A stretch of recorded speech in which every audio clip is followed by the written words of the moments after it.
The German shepherd's paw struck the study window with 3 deliberate taps, each one measured and urgent, pulling Domenico Caruso from the abyss of his 3rd sleepless night.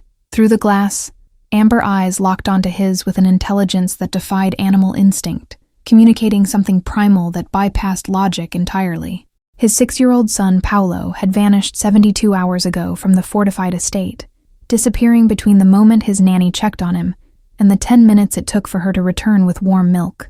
No ransom demands had arrived, no bodies discovered, nothing but silence that devoured Domenico from the inside out. The morning sun barely penetrated the dense canopy of pines surrounding his property, casting his study in shadows that felt accusatory. Maps covered every surface of the mahogany desk, circles drawn around neighborhoods, forests, waterways, anywhere a small boy might wander or be taken.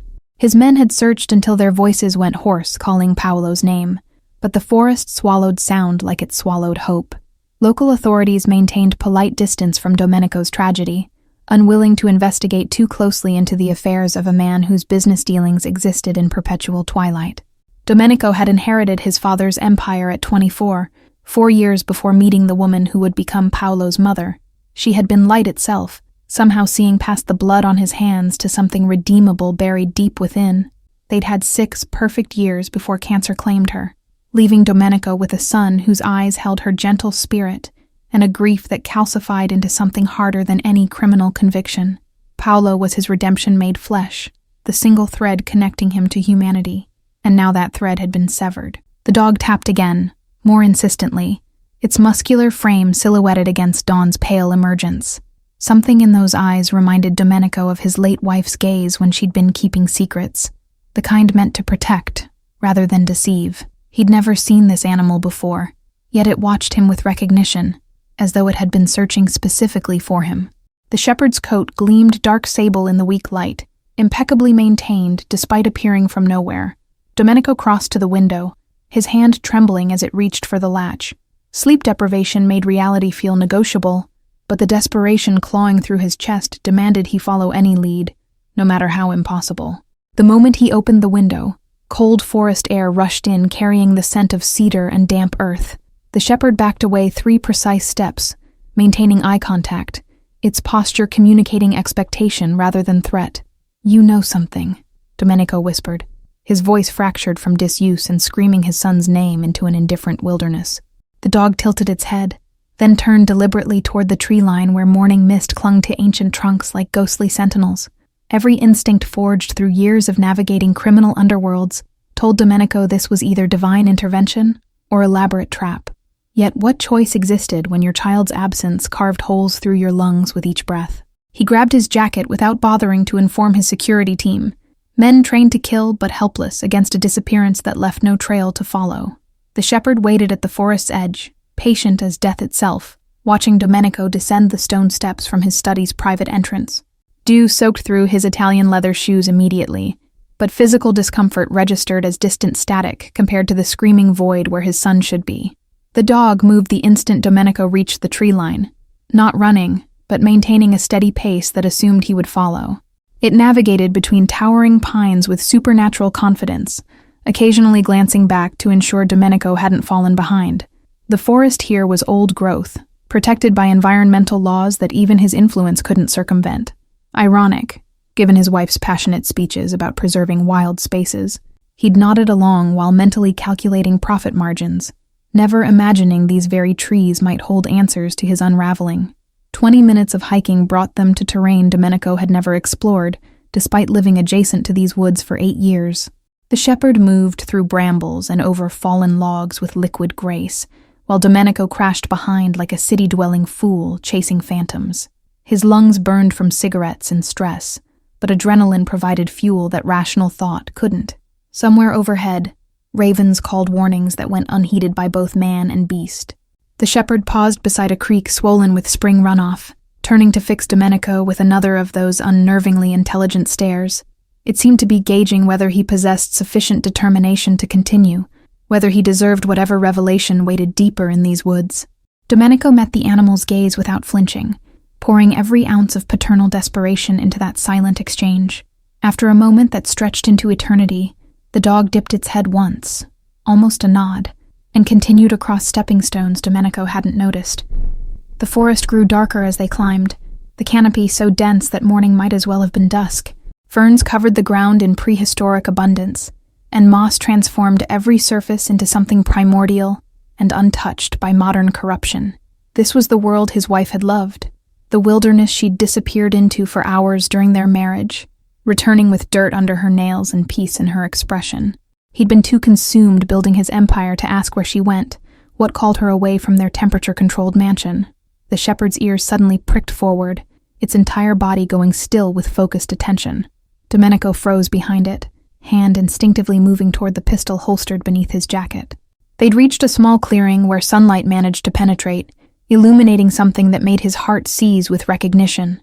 Draped over a low branch, as though carefully placed rather than discarded, hung Paolo's favorite jacket, the blue windbreaker with reflective strips that his nanny had helped him pick out 3 months ago. Domenico stumbled forward, snatching the jacket with hands that shook so violently he nearly dropped it. The fabric still held warmth, suggesting it had been worn recently, that Paolo had been here, alive and moving. He pressed the material to his face, inhaling his son's scent mixed with wood smoke and something else. Herbs, maybe, or wild plants he couldn't identify. The shepherd watched this display of raw emotion without judgment, sitting patiently as Domenico's knees threatened to buckle. Beyond the clearing, partially hidden by overgrown vines and decades of neglect, stood a stone cabin that seemed to have emerged from the forest floor itself.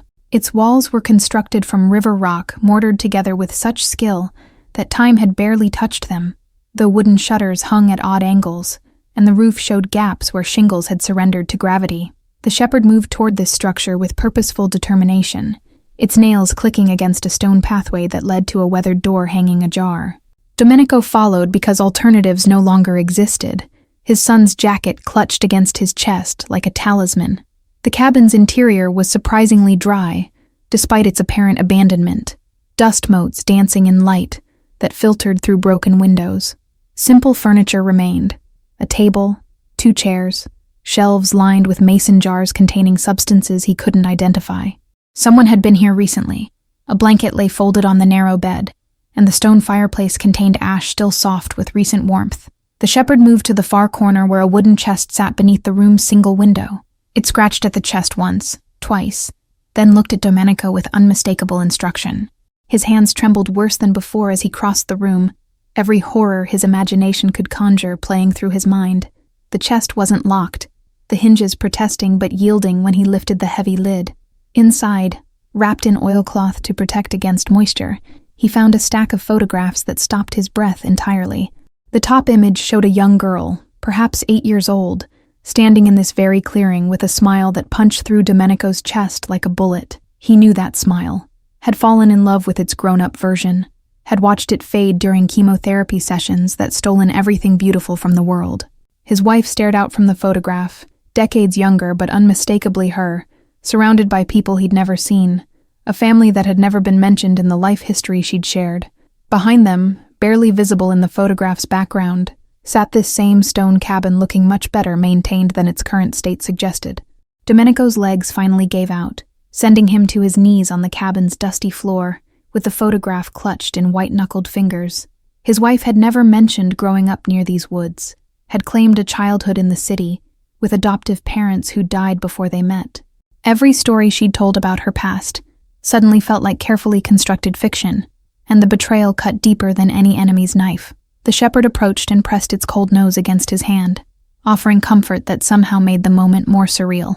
The remaining photographs told a story his wife had taken to her grave, summers spent in this cabin, teenage years captured in fading color showing her teaching younger children to identify plants, graduation celebrations held around massive bonfires, her wedding to Domenico himself with these mysterious people present in the background, where he'd never noticed them.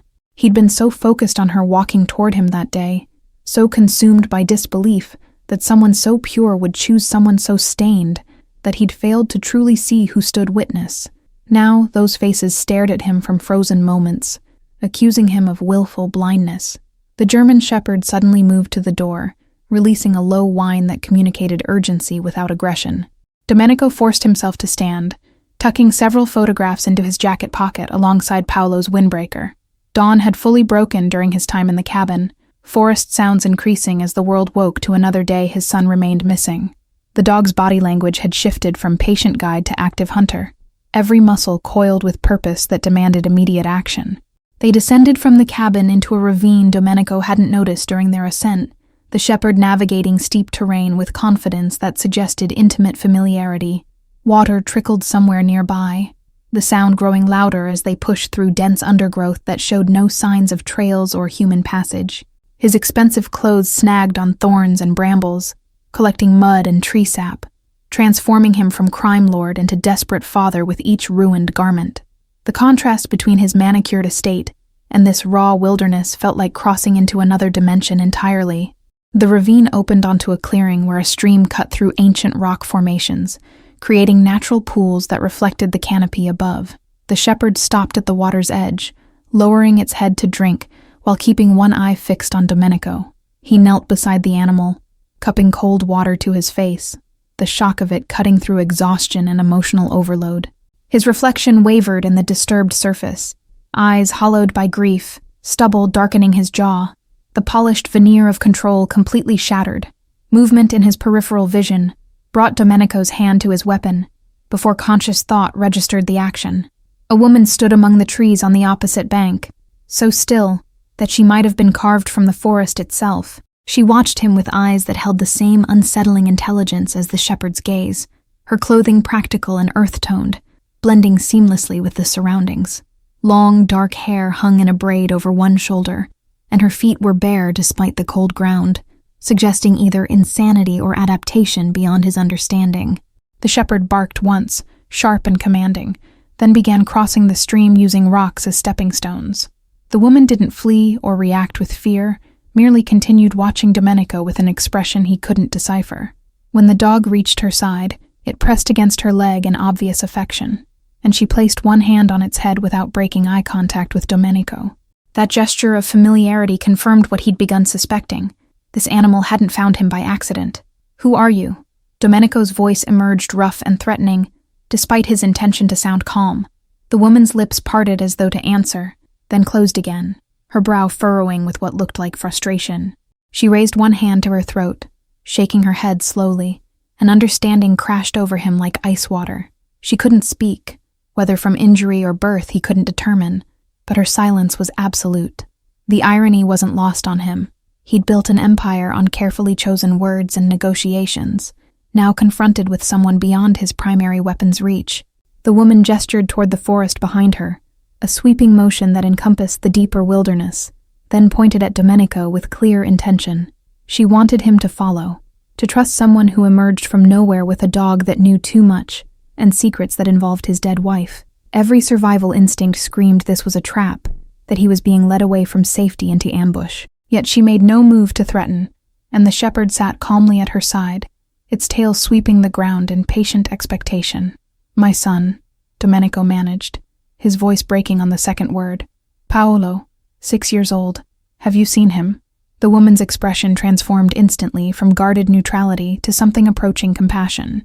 She nodded once, firmly, then gestured again toward the forest with increased urgency. Relief and terror collided in Domenico's chest with physical force. She knew where Paolo was, which meant his son was alive, but also deeper in this wilderness than any search party had penetrated. The woman moved before Domenico could formulate further questions, not running, but maintaining a pace that required him to push his exhausted body into stumbling pursuit. The shepherd flanked her like a trained guardian, occasionally dropping back to ensure Domenico kept up. They traveled through terrain that grew increasingly rugged, climbing over fallen trees and ducking beneath low-hanging branches. His lungs screamed protests, muscles burning from exertion and lack of sleep, but giving up meant abandoning his only lead to finding Paolo. 30 minutes of relentless hiking brought them to a section of forest so dense with undergrowth that penetration seemed impossible.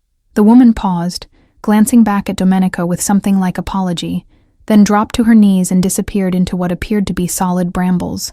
The shepherd followed without hesitation, and Domenico had no choice but to do the same, thorns tearing at his jacket and exposed skin as he crawled through a tunnel barely wide enough for his shoulders. He emerged on the other side bleeding from a dozen scratches, his expensive clothes in tatters, looking more like a vagrant than the feared head of a criminal organization. The woman stood waiting in a space that defied everything he understood about his surroundings. They'd entered a hidden valley, protected on all sides by steep hills, covered in such dense vegetation that discovering it accidentally would be nearly impossible. Sunlight filtered through the canopy in golden shafts, illuminating structures that made Domenico's breath catch in disbelief. A complete settlement existed here, hidden from aerial surveillance and ground exploration, existing in deliberate secrecy from the modern world. Cabins similar to the abandoned one dotted the valley floor, connected by worn paths and surrounded by carefully tended gardens.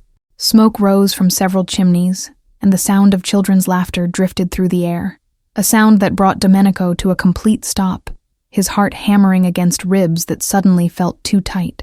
The woman walked confidently toward the nearest structure, the shepherd at her heels, while Domenico followed in a daze that bordered on hallucination. People emerged from cabins and gardens, watching his arrival with curiosity rather than alarm. They wore simple clothing, most of it handmade from natural materials, and their faces held a peacefulness he'd never encountered in his world of constant violence and negotiation.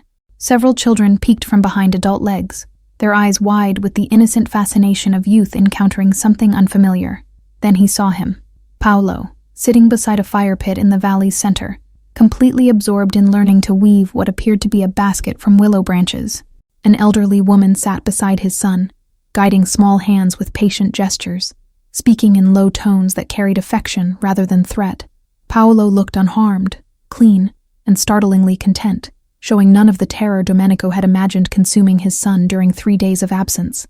The relief was so overwhelming that Domenico's vision briefly darkened, his body swaying as delayed shock finally caught up with adrenaline's depletion.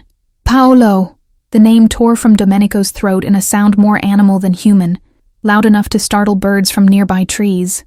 His son's head snapped up, eyes widening with recognition, but instead of running toward safety, Paolo's expression transformed into something complicated, guilt mixing with joy, fear blending with protective defiance. The boy set down his basket carefully, murmuring something to the elderly woman, before standing and walking toward Domenico with deliberate slowness that suggested reluctance rather than eagerness. Paolo stopped 3 feet from his father, close enough to touch but maintaining distance that communicated something fundamental had shifted during their separation. The boy looked healthier than Domenico had ever seen him, color in his cheeks from outdoor activity, dirt under fingernails from honest work, a light in his eyes that the mansion's sterile luxury had never produced. That vitality was a silent accusation, suggesting these strangers had provided something essential that Domenico's protection and wealth couldn't replicate. "I'm not lost, Papa," Paolo said quietly, his small voice carrying conviction that belonged to someone much older. "I came here on purpose. They said you would come looking, that the dog would bring you when you were ready to understand." The words didn't make sense, implying premeditation and conspiracy that a 6-year-old couldn't orchestrate. Yet Paolo stood his ground with determination Domenico recognized from his own reflection, the stubborn certainty of Caruso men throughout generations who'd built empires on refusing to yield. The elderly woman who'd been teaching Paolo basket weaving approached with slow dignity, her weathered face holding kindness that made Domenico's defensive instincts scream warnings he couldn't articulate. She was perhaps 70, with silver hair braided in the same style as the silent woman who'd guided him here. Deep lines around her eyes suggested a lifetime of smiling rather than suffering, and her hands were gnarled from manual labor, yet gentle in their movements. She studied Domenico with the assessing gaze of someone who'd spent decades reading people beyond their carefully constructed facades.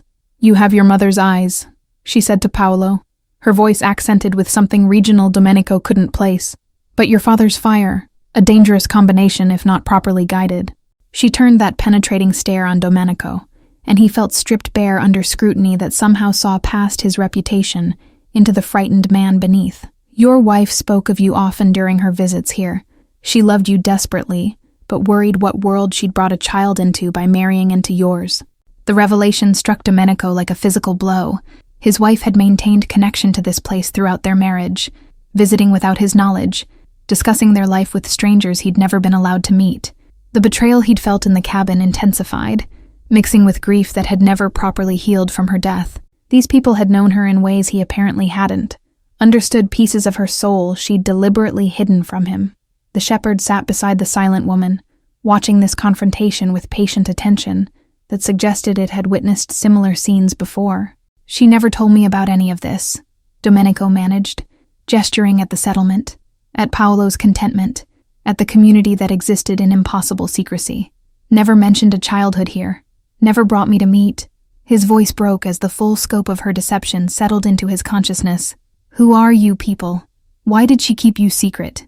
The questions emerged hostile, defensive against the evidence that perhaps he'd never truly known the woman he'd mourned for a year. The elderly woman's expression softened with something approaching pity. She kept us secret, to keep us safe from your world, and to keep you safe from knowing she hadn't fully left ours. My granddaughter was born in that city your kind controls, adopted by people who promised her safety from the violence that came for her parents. She paused, letting that information settle. Your wife was my granddaughter. This valley has been our family's home for 5 generations, hidden from those who would destroy what they cannot control or profit from.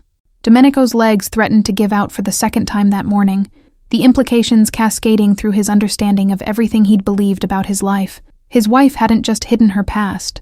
She'd been running from something, or toward something, or maintaining dangerous dual existence between 2 incompatible worlds. Paolo, standing here, suggested she'd been preparing their son for eventual integration into this hidden community, training him for a life Domenico had never been meant to understand. The shepherd whined softly, and the silent woman placed a calming hand on its head. The photographs in the cabin, Domenico said, fighting for composure. Her parents, the ones who adopted her, they're in those pictures. The elderly woman nodded, sadness crossing her weathered features. They were part of this community before moving to the city, tasked with raising her away from danger that found us despite our isolation. But she always knew how to find her way home, and she brought that knowledge to Paolo during the last months of her illness. Paolo took a tentative step forward, his small hand reaching for Domenico's. Mama made me promise not to tell you until I was older, but she showed me the paths through the forest. She said someday I might need to know there was another place, another family, if things in your world became too dangerous. The confession emerged in a rush, as though Paolo had been carrying it like a weight since his mother's death. I didn't mean to scare you, Papa. I just needed to see if it was real, if they were still here like she promised. The valley seemed to hold its breath while Domenico processed information that rearranged his entire reality. His wife had been preparing an escape route for their son, insurance against the violence that had always been potential, rather than guaranteed in Paolo's existence.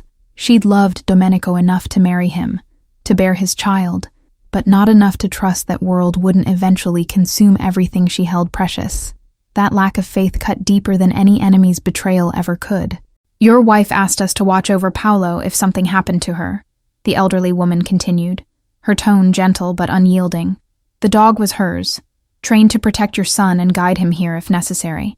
She didn't expect cancer, didn't plan to leave so soon, but she made provisions because she understood the life you lead always carries consequences. She gestured toward the settlement, toward people who'd begun returning to their activities, while maintaining careful awareness of the drama unfolding. We've kept this valley hidden for over 50 years, protecting land and wildlife from developers and those who would exploit it. Your wife spent her last year ensuring those protections would continue after her death. Domenico finally found his voice, though it emerged hollow with exhaustion and emotional overload. She was dying and spent her time protecting trees instead of... He couldn't finish that sentence, couldn't articulate the hurt that she'd chosen secrecy and preparation over shared grief. The elderly woman's expression hardened slightly, the first real sternness she'd shown. She was protecting her son's future, building him a sanctuary if your choices made his life with you impossible. Surely you understand the need for contingency plans in your line of work. The practical assessment struck home because it was absolutely correct. Domenico had backup plans for every scenario, safe houses and hidden accounts and arrangements with people who could spirit Paolo away if enemies ever got close enough. His wife had simply done the same thing using resources and connections he'd never known existed. The parallel was perfect, which somehow made it worse. The silent woman who'd guided him here stepped forward, pulling a small leather journal from her pocket and offering it to Domenico with both hands. He took it automatically, recognizing his wife's handwriting on the cover, Paolo's name written in the careful script she'd used for things that mattered. The pages inside contained instructions, locations, contacts within this hidden community, detailed maps of forest trails, and dozens of pressed flowers with notes about their uses. The final entry was dated 2 days before her death, her handwriting shakier but still legible. If Domenico ever finds his way here, please help him understand I did this from love, not distrust. Teach him what I couldn't, that there are sanctuaries beyond walls and guards, that Paolo deserves to know both his worlds. The shepherd suddenly stood, ears pricked toward the valley's entrance where the bramble tunnel provided access. Its body went rigid with alert tension that had everyone in the settlement turning to look. The elderly woman's expression shifted from gentle wisdom to sharp concern. "Someone followed you," she said simply, and Domenico's blood turned to ice as male voices echoed from beyond the hidden entrance. His own security team, tracking him through the forest, about to discover a secret his wife had died protecting. Domenico's hand moved to his weapon by pure instinct, but the elderly woman caught his wrist with surprising strength, her weathered fingers pressed against his pulse point with deliberate pressure, communicating urgency without words. The settlement erupted into choreographed chaos. Children disappeared into cabins. Adults moved with practiced efficiency toward what appeared to be predetermined positions, and the shepherd positioned itself between Paolo and the tunnel entrance, with hackles raised. "Your men cannot find this place," the elderly woman whispered fiercely, her grip tightening. 50 years of secrecy ends if you let them penetrate our defenses. Your wife trusted you would understand this boundary." The accusation in her tone struck deep. She was testing whether he valued his need for control over honoring his wife's final wishes. Paolo watched with wide eyes that held more awareness than any 6-year-old should possess, measuring his father against invisible standards. The voices grew closer, Marco's distinctive baritone cutting through forest sounds as he called Domenico's name.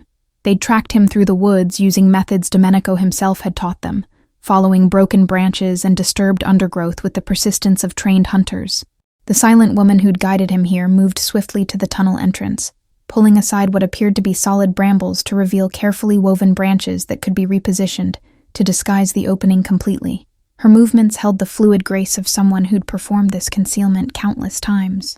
"Tell them you're searching alone, that you need solitude," the elderly woman commanded, releasing Domenico's wrist. "Send them back to the estate.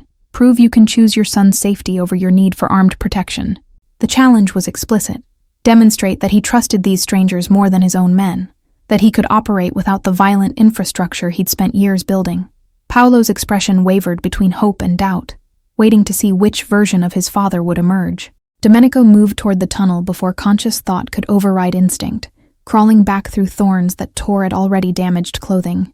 He emerged on the other side as Marco and 3 other security personnel crashed through the undergrowth, weapons drawn and faces tight with concern. They'd been searching for over 4 hours, imagining their employer ambushed or worse. Their relief at finding him alive quickly transformed to confusion at his disheveled appearance and the fierce intensity radiating from his posture. "Boss, thank God," Marco breathed, holstering his weapon. "When you disappeared without word, we thought—" He stopped, reading something in Domenico's expression that made him straighten defensively. "What happened? Where's the kid? Did you find anything?" The questions came rapid fire, demonstrating the loyalty that made Marco his most trusted lieutenant. Yet that loyalty now felt like chains threatening to drag his wife's secrets into daylight they were never meant to see. "I need you to return to the estate," Domenico said, forcing his voice into the authoritative tone that had commanded respect for years. "I'm following a lead that requires I continue alone. Private matter, related to my wife's past. You understand." The lie tasted bitter, but truth would bring consequences he couldn't yet calculate. Marco's eyes narrowed with suspicion, born from years reading deception in others, recognizing the signs even in his employer.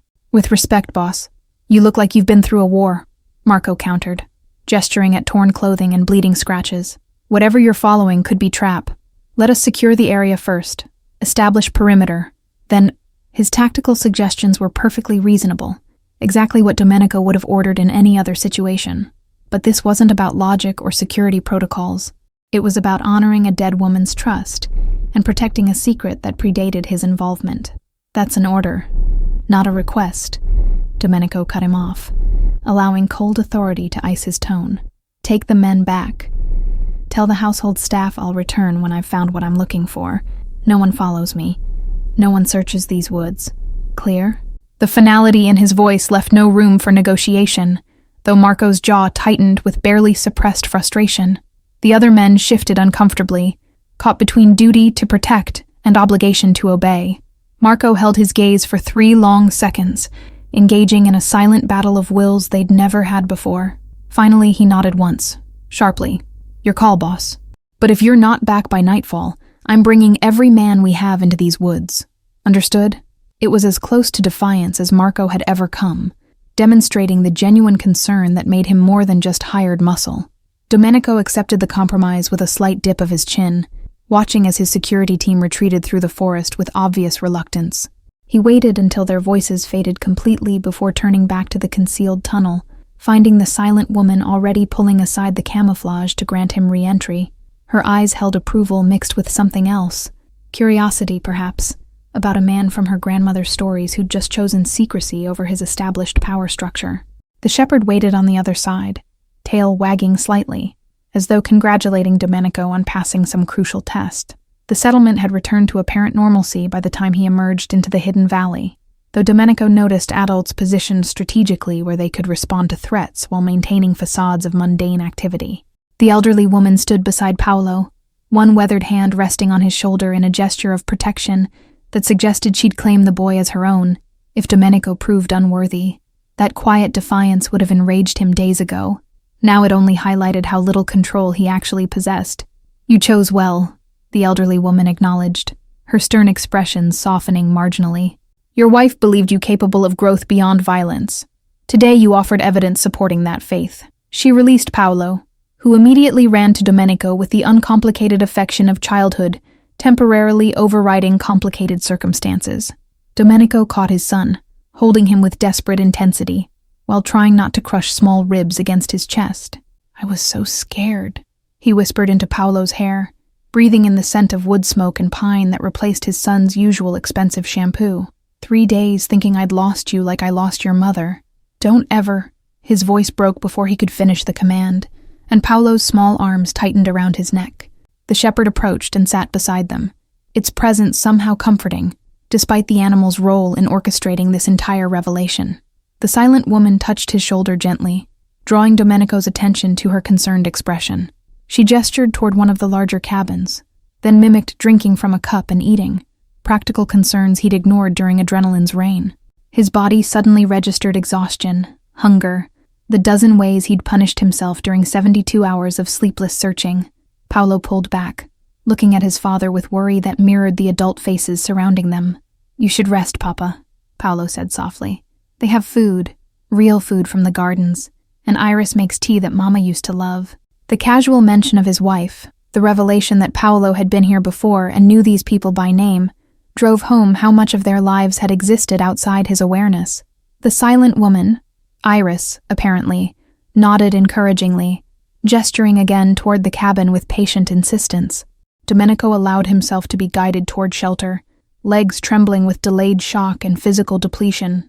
The cabin's interior was simple, but immaculately maintained, with hand-hewn furniture and windows that allowed forest light to fill the space with gentle warmth. Herbs hung drying from ceiling beams, filling the air with scents that triggered unexpected memories of his wife's skin after her mysterious disappearing acts into these woods. Iris moved efficiently around a wood stove, preparing food with the confident movements of someone completely comfortable in their environment. The tea Iris placed before him steamed with fragrance Domenico recognized from his wife's morning ritual. The blend she'd always claimed was imported from specialty shops, but clearly came from this hidden valley. He wrapped both hands around the ceramic mug, feeling warmth seep into fingers that had been numb since discovering Paolo's empty bed 3 mornings ago. The first sip triggered sense memory so powerful that grief crashed over him fresh.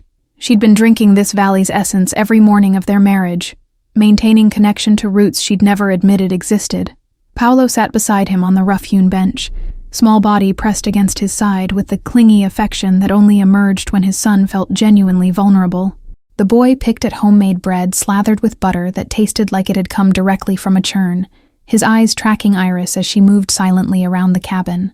There was familiarity in that observation, suggesting Paolo had spent significant time here learning rhythms and patterns Domenico had never suspected. Iris can't talk, Paolo explained unnecessarily, his voice quiet with respect rather than pity. But she understands everything, and she knows sign language. Mama was teaching me before she got too sick to remember the signs. The revelation twisted something in Domenico's chest, his wife preparing their son for communication with people he'd never been introduced to, building bridges to a world she'd kept deliberately hidden. Paolo demonstrated a simple sign, and Iris responded with a smile that transformed her serious features into something luminous. The elderly woman entered without knocking, moving with the presumption of someone who owned space regardless of who currently occupied it. She carried more photographs, these ones showing recent years rather than decades past. Domenico's hand shook as he accepted them, recognizing his wife in image after image, visiting this settlement during what he'd believed were shopping trips or spa days, teaching children in the valley's center, working alongside others to repair cabin roofs and tend gardens.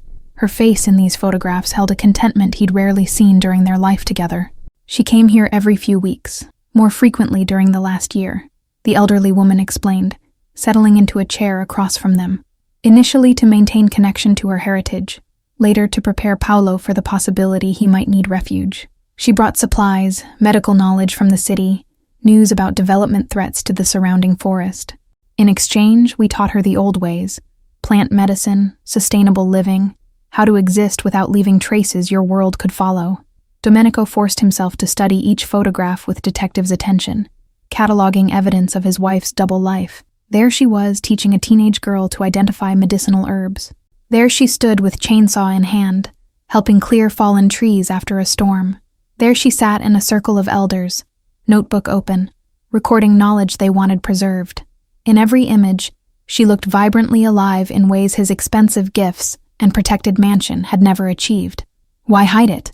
The question emerged harsh, with hurt he couldn't fully suppress. If this place made her happy, why not bring me here? Why maintain the secrecy even when she was dying? His voice cracked on the last word, grief and betrayal tangling into emotional knots he couldn't untie. The elderly woman regarded him with expression that mixed sympathy and exasperation, as though explaining something obvious to a stubborn child. You were a dangerous man, Mr. Caruso. Are still dangerous, if we're being honest. My granddaughter loved you deeply, but love doesn't eliminate reality. Every person you've threatened, every deal you've enforced with violence, every enemy you've made in building your empire, all of that creates ripples that touch everything you care about. She couldn't risk leading your world to ours. The assessment was delivered without judgment, simple recitation of facts that Domenico couldn't refute without lying to himself. Iris approached with a basket of fresh vegetables, setting them on the table before signing something elaborate to the elderly woman. Paolo watched the exchange with partial understanding, catching enough meaning to translate for his father. She says the afternoon work groups are starting. Garden team needs extra hands preparing beds for spring planting. She's asking if we want to help. The casual invitation felt surreal. A Mafia boss being invited to do manual agricultural labor by people who lived completely outside his sphere of influence. The elderly woman stood with the creaking joints of advanced age, but her eyes remained sharp with assessing intelligence. You can stay here recovering, or you can learn something about the world your son will need to navigate. Your wife believed he should understand both sides of his heritage, your world's power and this valley's sustainability. The choice has always been yours to make, though you weren't aware you were making it. She headed toward the door, pausing to look back with expectation clear in her posture. Domenico looked at Paolo, finding his son's face bright with hope that maybe, just maybe, his father would choose participation over observation. The boy had spent 3 days here, fully engaged with community life, probably happier than Domenico had seen him since before his mother's death. That simple fact was more devastating than any enemy's betrayal. He'd provided everything money could buy except the thing Paolo actually needed. The shepherd appeared in the doorway as though summoned, its presence somehow tipping the scales toward a decision that terrified every self-protective instinct Domenico possessed. All right, he heard himself say, standing on legs that protested the movement. Show me these gardens. Show me what made her choose thorns and dirt over Italian marble. The words emerged bitter but sincere, and Paolo's resulting smile was worth every scratch he'd suffered crawling through brambles. Iris signed something that made the elderly woman chuckle darkly, though neither offered translation. The shepherd led the way back into afternoon sunlight that seemed brighter than it had any right to be. The gardens occupied the valley's southern exposure, terraced into hillside with engineering sophistication that spoke of generations perfecting the technique. Raised beds built from riverstone contained soil so dark and rich it looked almost black, ready to receive seeds that would feed the community through another year. Men and women worked together with easy coordination, some turning earth with hand tools, while others spread compost with the efficiency of long practice. Children carried water from a nearby stream, their laughter mixing with adult conversation to create atmosphere of productive contentment. People paused in their work as Domenico approached, curiosity replacing the cautious distance they'd maintained during his arrival. He realized suddenly that they knew who he was, not just Paolo's father, but the criminal whose reputation preceded him into any room he entered.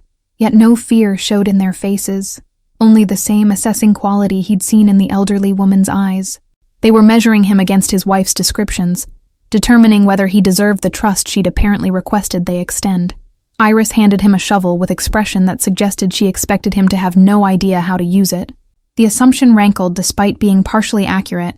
Domenico had spent 20 years building an empire with threats and negotiations, not physical labor. But his grandfather had been a farmer before immigrating, and some genetic memory insisted he could figure out the basics. He drove the blade into soil with more force than necessary, feeling his back immediately protest the unfamiliar motion. Paolo giggled at his awkward technique, earning a mock glare that made his son laugh harder. The work was simultaneously monotonous and meditative, each shovelful of earth turned requiring focus, that left no room for the thoughts that usually consumed him. Sweat soaked through his shirt within 20 minutes, muscles burning from exertion his gym workouts had never prepared him for. Iris worked beside him with fluid efficiency, her silence somehow more companionable than conversation would have been.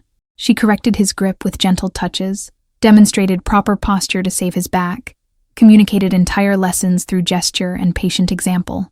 2 hours passed like minutes and eternities simultaneously, the sun tracking across the sky, while Domenico discovered capabilities he'd never known existed beneath his expensive suits.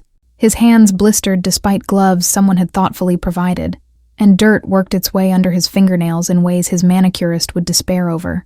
But something loosened in his chest with each turned shovel, some tension he'd carried so long he'd forgotten it wasn't natural. Paolo worked in the Children's Water Brigade, his laughter carrying across the garden with crystalline purity that made everything worthwhile. Evening arrived with the gradual dimming that only happened in places without artificial light pollution, the sky transforming through shades of amber and rose that seemed painted specifically for this hidden valley. Work ceased by unspoken agreement, tools cleaned and stored with the reverence of items that must last indefinitely. Domenico's entire body ached with the good pain of physical exhaustion, rather than the corroding stress that usually plagued him. His hands were filthy, his clothes ruined beyond any tailor's salvation, and he felt more present in his skin than he had since his wife's funeral. The community gathered for dinner around a central fire pit, the meal prepared collectively from ingredients everyone had contributed to growing or gathering. Long tables were set with mismatched dishes and cups, the lack of uniformity somehow adding to rather than detracting from the atmosphere. Children darted between adults with the confidence of being universally welcomed, while the shepherd moved through the crowd receiving attention from everyone it passed.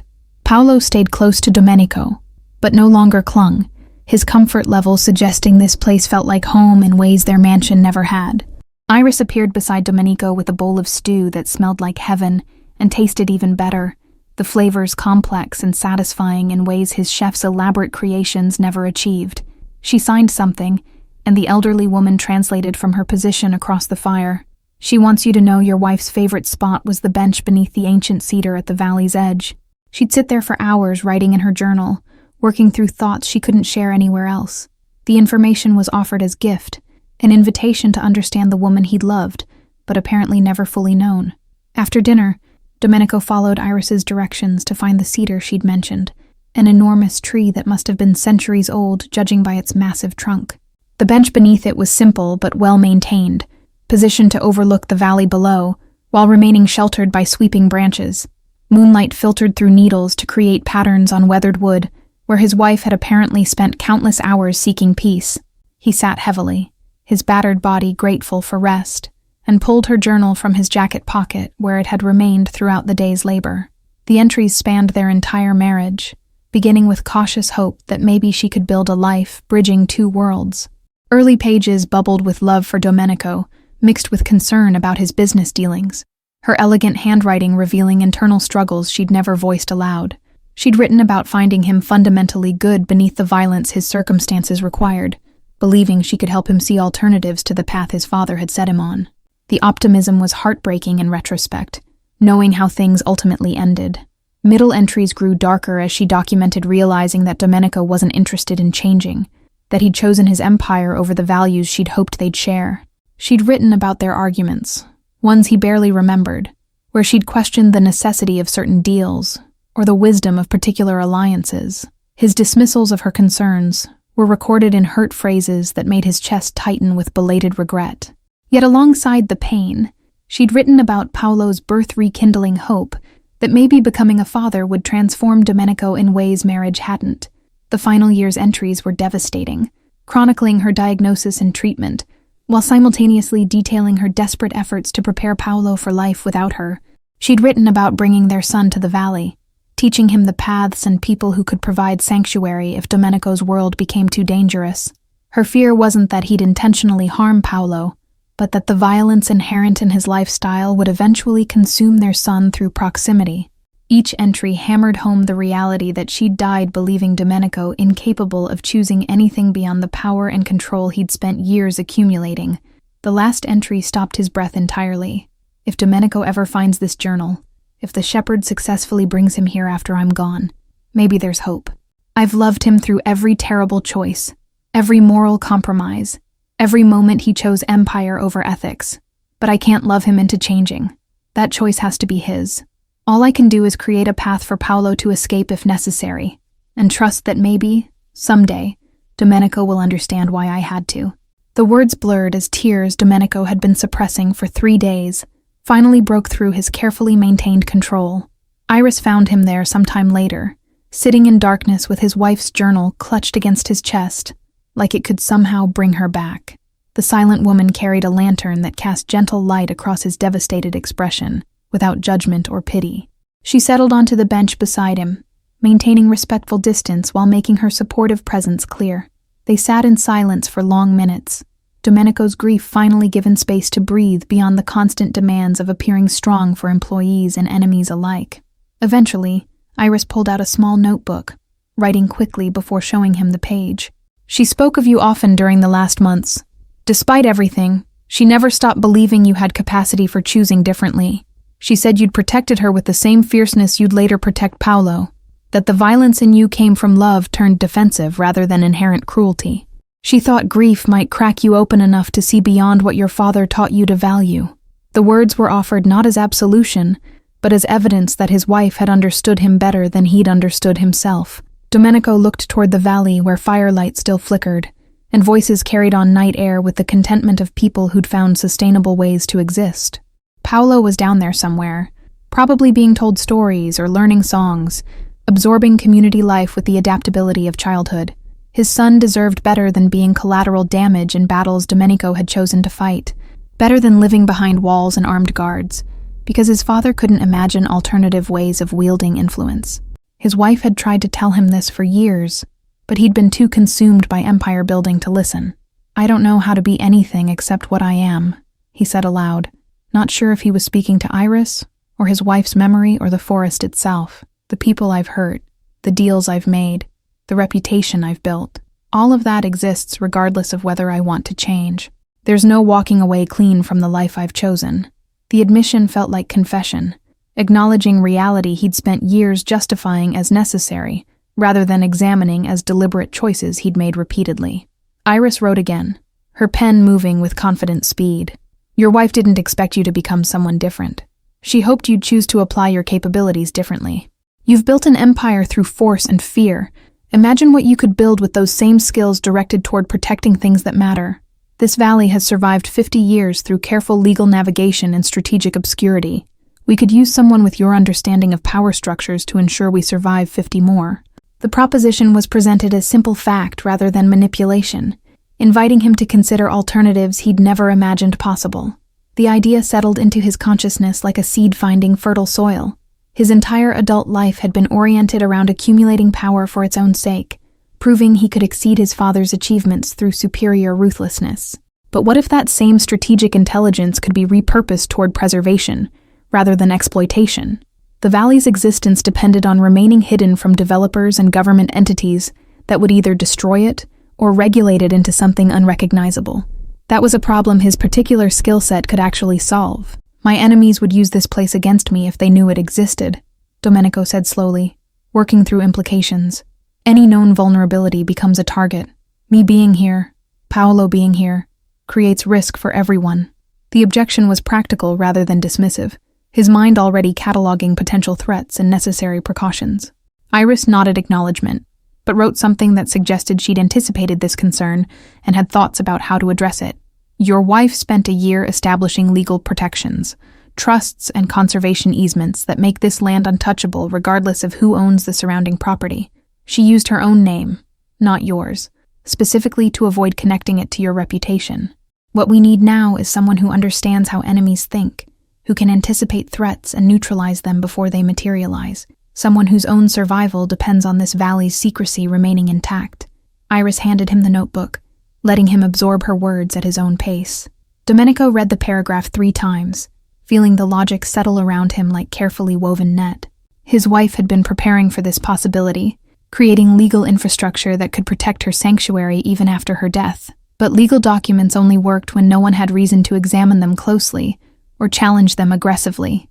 That's where his understanding of violence and intimidation became useful, not to threaten the valley, but to ensure anyone who might threaten it understood the consequences of such actions. The irony of using criminal skills to protect something innocent from corruption wasn't lost on him. I'd have to maintain appearances in my other life, he said, thinking through logistics. Can't just disappear without triggering succession wars that would make my enemies bolder, but I could create distance, delegate more, extract myself gradually from direct operations, make it look like grief is making me less sharp, less interested in maintaining control. Let ambitious underlings think they're gaining ground while I'm actually redirecting my attention here. The strategy formed as he spoke, his tactical mind engaging with challenges that felt meaningful rather than merely profitable. Iris smiled and wrote one final sentence before standing to leave him with his thoughts. Your wife always said you were brilliant at solving problems when you cared about the solution, rather than just winning. Welcome to problems that actually matter. She left the lantern and retreated toward the cabins, her footsteps silent on the forest floor. The shepherd appeared from somewhere in the darkness, settling at Domenico's feet with the patient presence that suggested it would wait as long as necessary for him to finish processing the evening's revelations. Dawn arrived with mist clinging to the valley floor like tangible secrets, transforming the settlement into something from fairy tales rather than modern reality. Domenico had spent the night in one of the guest cabins, sleeping more deeply than he had since his wife's death, despite the unfamiliar sounds of forest life surrounding him. He woke to find Paolo already dressed and eager to show his father the morning routines that governed community life here. The breakfast preparation was communal, everyone contributing something to tables that filled with fresh bread, preserves made from last summer's berries, eggs collected from chickens scratching in a nearby coop. Domenico found himself assigned to coffee duty, grinding beans by hand in a manual grinder that required actual physical effort. The resulting brew was stronger and more flavorful than anything his expensive espresso machine produced, the simple act of creation adding satisfaction that push-button convenience never achieved. Iris appeared with the shepherd at her side, both looking refreshed and purposeful in morning light that made the valley seem almost luminous. She handed Domenico a thermos of the coffee he'd helped prepare, along with a knowing smile that suggested she understood how foreign all of this felt to someone accustomed to servants and separation from food's origins. Paolo chattered excitedly about the day's planned activities, helping repair a cabin roof damaged during winter storms, learning to identify early spring plants emerging from still cold ground. The elderly woman materialized from her cabin wrapped in a shawl against morning chill, her eyes finding Domenico with the penetrating assessment that seemed to be her default expression. She gestured for him to follow, leading him away from the breakfast gathering toward the valley's northern edge, where the terrain grew rockier and less cultivated. They climbed in silence until reaching an outcropping that provided panoramic views of the entire hidden settlement below and the vast forest stretching beyond in all directions. Your wife stood here on her final visit, the elderly woman said without preamble. She was too weak to make the climb easily, but she insisted, said she needed to see it all one last time, to hold it in her memory for whatever came next. Her voice carried the weight of grief that hadn't fully processed, losing a granddaughter decades too soon. She made me promise that if you ever found your way here, I would show you this exact view and tell you something specific. Domenico's throat tightened, bracing himself for whatever message his wife had left for a future she wouldn't live to see. The old woman continued, her gaze fixed on the valley below rather than his face. She said to tell you that loving you was the bravest thing she'd ever done, but that you made it worth every moment of fear, that she forgave you for choosing power over peace, because she understood you were trying to protect what you loved the only way you'd been taught, but that Paolo deserved better than inheriting your limitations. The words landed like physical blows, each one precisely aimed at the places Domenico had spent years armoring against exactly this kind of emotional vulnerability. His wife's forgiveness somehow hurt worse than condemnation would have, the grace of it highlighting how little he'd done to deserve such generosity of spirit. Paolo deserved better. That truth was inescapable, undeniable, and completely within Domenico's power to address if he could find courage his wife had believed existed beneath his carefully constructed defenses. What exactly did she expect me to do? The question emerged raw, stripped of the command and certainty he usually projected. Walk away from everything I've built. Pretend 20 years of decisions can be erased by suddenly developing a conscience? Even as he spoke, Domenico recognized the defensiveness for what it was, fear masquerading as practical objection, terror of unknown possibilities dressed up as reasonable skepticism. The elderly woman turned to face him fully, her weathered features holding something almost like compassion. She expected you to do exactly what you're doing right now, questioning whether the path you've walked is the only one available to you.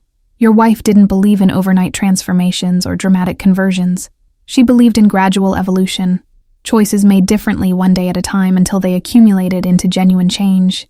She hoped finding this place would plant seeds that might eventually grow into something sustaining. Before Domenico could formulate a response, shouting erupted from the valley below. Both he and the elderly woman turned to see unusual commotion near the settlement's center. People gathering in a way that suggested emergency rather than celebration. The shepherd's distant barking carried urgency that sent ice through Domenico's veins. Something was wrong, and every protective instinct he possessed screamed that it involved Paolo.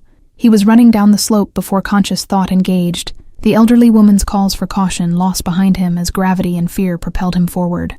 He crashed through the gathering crowd to find Paolo standing frozen beside Iris, both of them staring at a man Domenico recognized with sickening immediacy. Rico Battaglia stood at the valley's entrance with 3 armed associates, their weapons drawn but not yet aimed at specific targets. Rico was a mid-level enforcer for the Gallo family, one of Domenico's primary rivals, and his presence here meant only one thing. Somehow, impossibly, someone had followed the trail to this hidden sanctuary. The expression on Rico's face mixed triumph with confusion, clearly not having expected to find what he'd stumbled upon. Well, Rico called out, his voice carrying across the suddenly silent valley. Domenico Caruso disappeared for 2 days, and here he is playing wilderness explorer with a bunch of tree huggers. The boys back home were worried you'd been taken out, but looks like you've just been slumming it. Although I gotta say, boss, this is quite the secret you've been keeping. His tone was conversational, but the threat was explicit. He'd found something Domenico desperately needed to remain hidden, and they both understood the leverage that knowledge represented.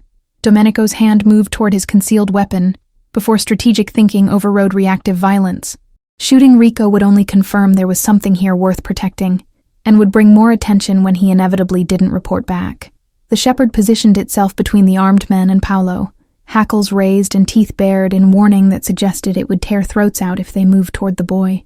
Iris stood beside his son with protective intensity that communicated she'd die before letting harm reach him, her silence somehow more threatening than any verbal challenge. Rico, Domenico said, forcing his voice into casual authority, despite the panic threatening to overwhelm tactical calculation.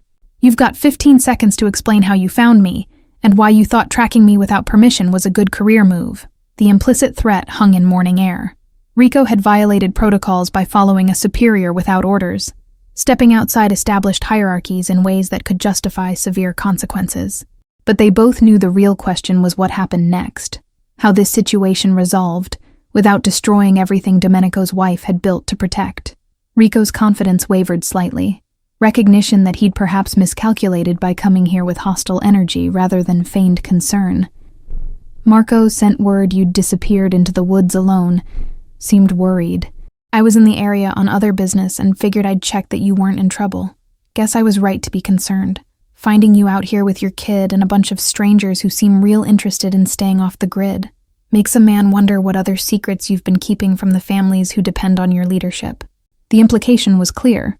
Rico would leverage this discovery to advance his position within the Gallo organization, possibly using it to undermine Domenico's authority or force concessions in ongoing territorial negotiations. The settlement's residents watched this confrontation with varying degrees of alarm, clearly understanding they were witnessing their secrecy being compromised by exactly the kind of violence their isolation was meant to avoid. Paolo's face had gone pale, his small hand clutched in Iris's, understanding enough to know his father's world had just invaded his mother's sanctuary in catastrophic fashion. Domenico's mind raced through options, each one carrying consequences that rippled outward in unacceptable directions. He could kill Rico and his men, but their bodies would trigger investigations that would bring authorities exactly where they couldn't come. He could attempt bribery, but that would confirm there was something valuable to protect, and would only delay inevitable exposure. He could threaten retaliation, but Rico had clearly calculated those risks before coming here, and deemed the potential reward worth gambling his life on. The tactical impossibility of the situation was its own form of trap. Then Iris did something completely unexpected. She stepped forward with deliberate calm and began signing in rapid, complex gestures that none of the armed men could interpret, but that commanded attention through sheer confidence. The elderly woman moved to translate, her voice steady despite the weapons pointed in her general direction. This woman says you've stumbled onto a conservation project that's been operating under federal protection for 5 years. Environmental monitoring station tracking endangered species migration patterns. She says we have documentation from Fish and Wildlife Services, permits from Forest Service, and regularly filed reports with multiple government agencies. Nothing secret or illegal happening here. The lie was delivered with such conviction that even Domenico almost believed it. Rico's expression shifted from triumphant to uncertain, the presence of governmental oversight changing calculations significantly. Nobody wanted attention from federal agencies, whose investigations were harder to control than local police. Iris continued signing, and the elderly woman kept translating. She says Mr. Caruso's late wife was a volunteer with the project before she died, and he brought his son here to connect with her memory. If you'd like to verify our permits, she can provide documentation and contact information for our government liaisons. Though she wonders why armed men are threatening environmental scientists on federal land. The reversal was masterful, transforming the settlement from vulnerable secret into bureaucratically protected entity that posed risk to anyone threatening it. Rico exchanged glances with his associates, clearly recalibrating. Getting crosswise with environmental agencies meant complications even his bosses would avoid if possible. The elderly woman pressed the advantage, her tone shifting from defensive to mildly annoyed. We appreciate Mr. Caruso's concern for his employees' well-being, but perhaps next time a simple phone call would be less disruptive to sensitive wildlife observation we're conducting. Several bird species nest in this area during spring migration. Your presence is likely disturbing them considerably. Rico lowered his weapons slowly, pride wrestling with practical assessment of whether this was worth pursuing. Yeah, well, environmental stuff isn't really my area. Just wanted to make sure the boss was safe. You know how it is. Glad everything's legitimate here. The backpedaling was clumsy but face-saving, allowing him to retreat without admitting he'd been outmaneuvered. We'll head back. Let Marco know you're fine and just doing some personal stuff. No need to mention the bird watching or whatever to anyone else. I'm sure you value your privacy. The implied threat was obvious. Rico would keep quiet about the settlement's existence in exchange for unspecified future considerations, leveraging his knowledge as insurance policy. Domenico recognized the play because he'd used similar tactics countless times, building power through accumulated secrets that could be deployed strategically. But accepting that arrangement meant permanently ceding leverage to someone who could expose this place whenever it suited his ambitions, leaving Paolo's sanctuary vulnerable to whims of a man whose loyalty was purchasable by whoever offered the best price. Actually, Rico, I think we need to talk about this somewhere private, Domenico said, his tone shifting into the cold authority that had built his reputation. Paolo, stay with Iris. Everyone else, continue with your day. Nothing to see here. The command was obeyed immediately by the settlement's residents, who melted away with the practiced efficiency of people accustomed to avoiding unwanted attention. Rico's associates shifted nervously, recognizing the change in atmosphere, but unable to identify exactly what had triggered their instincts toward flight.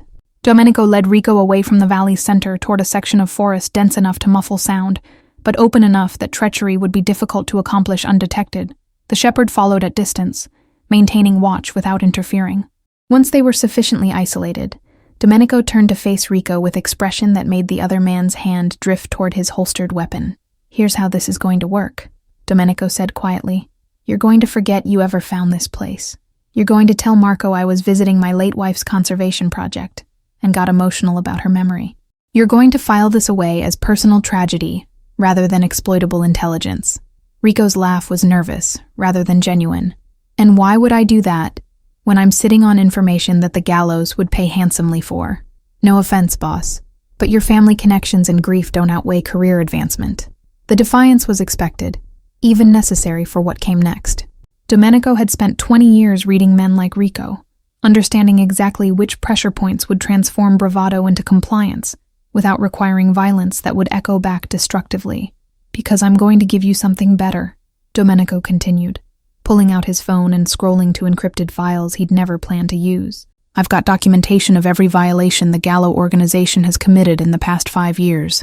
Locations of hidden accounts, names of corrupted officials, evidence that would put your bosses away for decades and collapse their entire operation."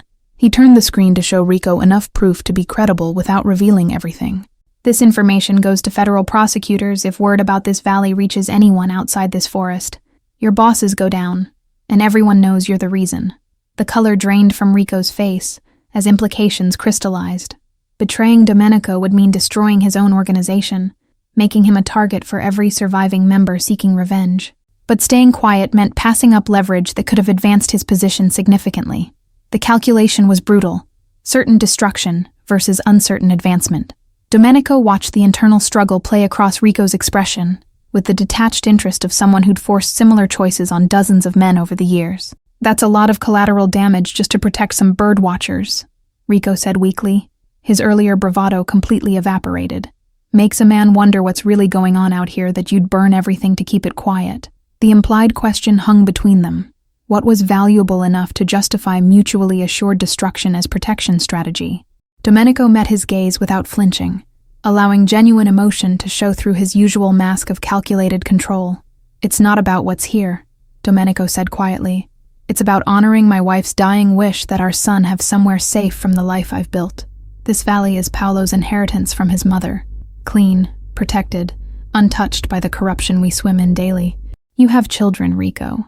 You understand what it means to want something better for them than what we've become." The appeal to paternal instinct was calculated, but also sincere, drawing on the one emotional vulnerability most men in their world couldn't completely armor against. Rico's jaw tightened, recognition that Domenico had identified and targeted his pressure point with surgical precision. He did have kids, 3 daughters he sent to private schools and protected from any knowledge of how he actually earned their tuition. The parallel was uncomfortable, highlighting hypocrisy of men who dealt violence while desperately trying to shield their children from its consequences. After a long moment, Rico nodded once, sharply. "All right, I was never here. This place doesn't exist, and your personal grief is your own business. But you owe me, Caruso. Someday I'm going to call that in, and you're going to answer." The compromise was acceptable. A future obligation was manageable compared to immediate exposure. Domenico extended his hand, sealing the agreement with physical gesture that carried weight in their world. "Fair enough. And Rico, if this valley's existence somehow becomes public knowledge, I'll know exactly where it originated. The consequences will be thorough, creative, and permanent. We clear?" The threat was delivered without heat, simple statement of fact that required no embellishment. Rico shook his hand with grip that communicated he understood perfectly, then retreated toward where his associates waited with visible relief. Domenico watched them disappear through the forest before allowing his legs to give out, sitting heavily on a fallen log as delayed reaction crashed through his system. His hands shook with adrenaline depletion, and his heart hammered against ribs that suddenly felt too tight. That confrontation had been diplomatic knife fight conducted with smiles and measured words, but no less dangerous than physical violence would have been. One miscalculation and everything would have unraveled. The settlement exposed, his son's sanctuary destroyed, his wife's final gift to Paolo obliterated by the very world she'd tried to protect him from. The shepherd approached and pushed its massive head under Domenico's hand, offering wordless comfort that somehow helped ground him back in the present moment. The animal's eyes held that uncanny intelligence, seeming to understand exactly what had just transpired, and offering approval for choices made. Domenico buried his fingers in thick fur, breathing deeply until his pulse returned to something approaching normal. His wife had trained this animal, had prepared it to guide and protect Paolo, had embedded her love into something that survived beyond death. The thought was both comforting and devastating. When Domenico finally returned to the valley's center, he found Iris waiting with expression that mixed concern and a different emotion he couldn't immediately identify. She signed something elaborate, her movements graceful and expressive in ways that transcended simple communication. The elderly woman appeared to translate, but Domenico found he was beginning to understand some of Iris's meaning directly. Fluency born from watching her hands shape words with such precision that language barriers became negotiable. She says you handled that with more wisdom than violence, which suggests your wife's faith in you wasn't misplaced, the elderly woman conveyed. She also says that protecting this place will require ongoing vigilance, that Rico will honor his word only as long as doing so serves his interests.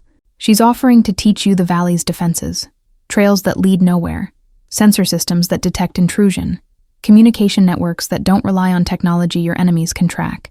Says your wife began learning these things before she died, and that knowledge should pass to someone equally committed to preservation. The offer was extended through translator but originated from Iris herself, whose dark eyes held intensity that communicated this wasn't casual invitation. She was proposing to share secrets the valley had protected for generations, to trust him with information that represented their ultimate security.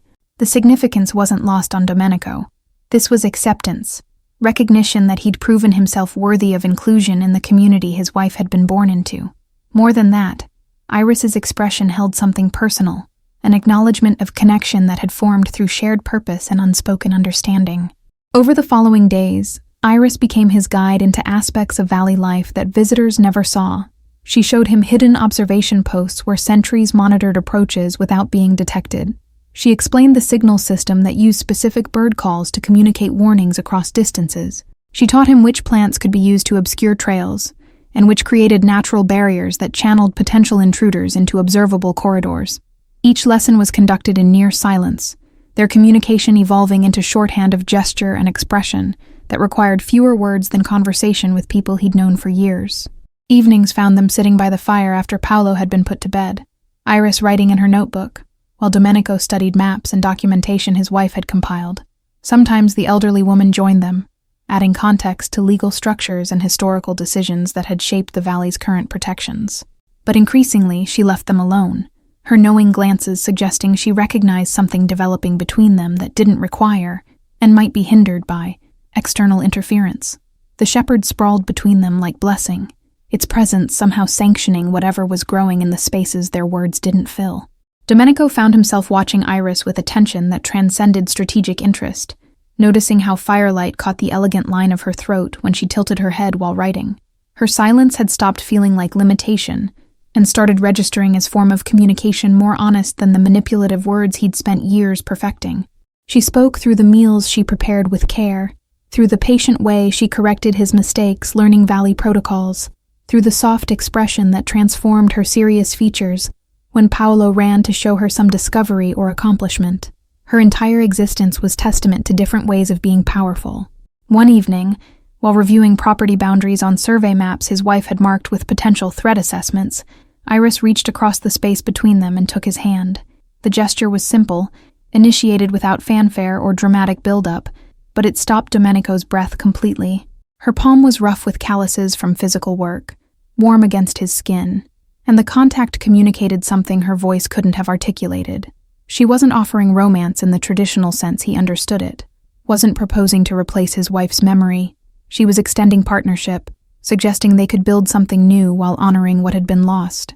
Domenico turned his hand to properly grasp hers, his thumb brushing across her knuckles in acknowledgement that he understood what she was offering. They sat like that until the fire burned low, not speaking because words would have been inadequate, letting the physical connection communicate what language would only diminish. The shepherd lifted its head to observe this development, then settled back with contented sigh that sounded almost like approval. Somewhere in the darkness beyond the firelight, the forest carried on its nocturnal symphony, indifferent to human complications and connections forming beneath its canopy. The weeks that followed established new rhythms that surprised Domenico with how naturally they developed.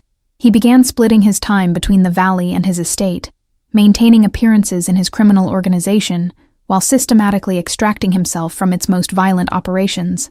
Marco noticed the changes with suspicion, but couldn't articulate exactly what was different. His boss was still present, still making decisions, but with detachment that suggested his attention had migrated elsewhere. Domenico encouraged this perception, allowing his second-in-command to assume greater responsibility while maintaining just enough oversight to prevent catastrophic miscalculations. In the valley, he became something he'd never imagined possible, useful without being in command. Iris taught him carpentry skills for maintaining cabins, plant identification for understanding the forest's medicine cabinet, tracking techniques for monitoring wildlife movements that indicated ecosystem health. His hands, which had spent years signing documents that destroyed lives, learned to build things that lasted beyond quarterly profit reports. Paolo flourished watching his father evolve, seeing possibilities for masculinity that didn't require dominance and violence as primary expressions. The relationship with Iris deepened through shared work, rather than romantic gestures, their connection built on mutual respect and complementary capabilities. She understood loss in ways that made his grief over his wife feel less isolating, her own history containing tragedies she communicated through sad eyes rather than spoken narrative. They developed private language of glances and touches, small intimacies that acknowledged growing affection without rushing toward traditional relationship milestones. The Valley accepted their partnership with quiet approval, recognizing that Domenico's commitment to protection intensified with personal investment in what he was guarding. Spring advanced into early summer, bringing the migration patterns Iris had falsely claimed they were monitoring during Rico's intrusion. Actual bird species returned to nest in the protected valley, their presence validating the cover story in ways that felt almost like cosmic approval. Paolo helped document sightings with enthusiasm that suggested his mother's love of nature had successfully transmitted across generations. The boy had started calling Iris by name rather than formal address, his comfort with her presence evolving into something approaching familial affection. One evening, while reviewing legal documents for upcoming county planning meetings that could affect surrounding forest access, Domenico realized he'd stopped thinking about the valley as his wife's legacy and started experiencing it as his own responsibility. The shift was subtle but fundamental. He wasn't protecting this place to honor her memory anymore, but because it represented values he'd independently chosen to embrace. The distinction mattered, transforming obligation into authentic commitment that would survive beyond guilt or grief's eventual diminishment. "My father is planning to move against the gallows," Marco reported during one of their weekly check-ins at the estate. "Thinks you've gone soft since your wife died, that you're vulnerable and distracted. He's building coalition with the Brennan family to make a play for your territories." The information was delivered with conflicted loyalty. Marco was Domenico's man, but also son to one of his father's oldest associates. The warning was both professional courtesy and plea for guidance about where ultimate allegiance should fall when family structures collided with chosen bonds. Domenico absorbed the intelligence without the rage such betrayal would have triggered months earlier. His father had trained him in the business, introduced him to the families, established connections that had built his empire. But that same father had also taught him that love was weakness, that vulnerability invited exploitation, that power existed as its own justification. Paolo deserved different lessons, and Domenico had finally accepted that delivering them meant rejecting the man who'd shaped his early understanding of masculinity and success. "Let him make his move," Domenico said quietly, surprising Marco with apparent passivity. "I'm done fighting wars over territories that matter only because we've all agreed they matter. Tell your father I'll meet with him and the Brennans next week. Neutral ground, no weapons, just conversation about reorganizing arrangements that benefit everyone more than continued conflict would." The proposal was radical in their world, suggesting negotiation rather than violence, collaborative resource sharing rather than zero-sum competition. Marco's expression showed he thought grief had truly broken his boss's spirit, weakening him into diplomatic capitulation. But Domenico had a different plan entirely. He would offer his father and the rival families something they couldn't obtain through violence: access to legal expertise that could protect their operations from increasing federal scrutiny, intelligence networks that identified threats before they materialized, political connections that provided advance warning of investigations and regulatory changes. In exchange, he wanted their agreement to leave specific territories undeveloped, creating buffer zones around protected lands like the Valley. He would transform from territorial warlord into specialized consultant, maintaining influence without the constant violence his wife had rightfully feared. The night before the crucial meeting, Iris found Domenico staring at maps that showed his criminal territories overlaid with conservation lands and development threats. She didn't need words to understand he was attempting something unprecedented, risking everything on belief that men who'd spent lives pursuing power through violence could be persuaded to choose different measures of success. She placed her hands on his shoulders, her touch grounding him in the present moment while his mind spiraled through contingencies and potential disasters. He pulled her down to sit beside him, needing her physical presence as anchor against the vertigo of deliberately dismantling structures he'd spent decades building. This could fail spectacularly, he admitted, speaking aloud what they both understood. My father could interpret this as weakness and move to eliminate me. The other families could see opportunity to carve up my holdings. I could lose everything I've built and endanger the valley in the process. The fears were legitimate, based on realistic assessment of men whose default response to change was violent resistance. Iris pulled out her notebook, writing with the careful precision she employed for important communications.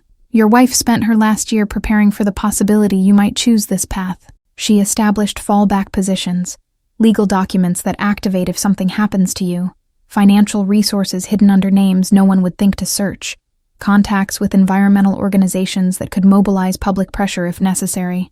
You're not alone in this, and failure doesn't mean total loss. It means trying again with different strategy. The revelation that his wife had prepared for this specific scenario was simultaneously comforting and heartbreaking. She'd believed in his capacity for evolution, even while creating contingencies for his potential failure or death. That faith demanded he actually commit to the risk, rather than hedging with half measures that maintained escape routes. Domenico pressed his forehead against Iris's shoulder, breathing in the scent of wood smoke and herbs that had become synonymous with safety and home. The shepherd curled at their feet, completing the picture of family he'd been slowly constructing from fragments of loss and hope. The meeting occurred at dawn in a warehouse Domenico's organization used for legitimate import operations, the space empty except for a single table and chairs positioned beneath industrial lighting that left no shadows for concealed threats. His father arrived flanked by the Brennan family's leadership, their expressions mixing anticipation with confusion about why they'd been invited to negotiate rather than simply taking what they wanted. Domenico had come alone except for Marco, whose presence represented institutional memory and connection to both sides of the emerging conflict. You've called us here to surrender, Domenico's father stated without preamble, his tone mixing satisfaction with contempt. I'd say I'm disappointed, but honestly, you've been weak since that woman died. Time to step aside and let men with actual spines run things properly. The insult was designed to provoke violent response, to demonstrate that Domenico had indeed lost the cold brutality that had built his reputation. Every instinct trained into him since childhood screamed to respond with overwhelming force, to prove dominance through the language of violence they all understood.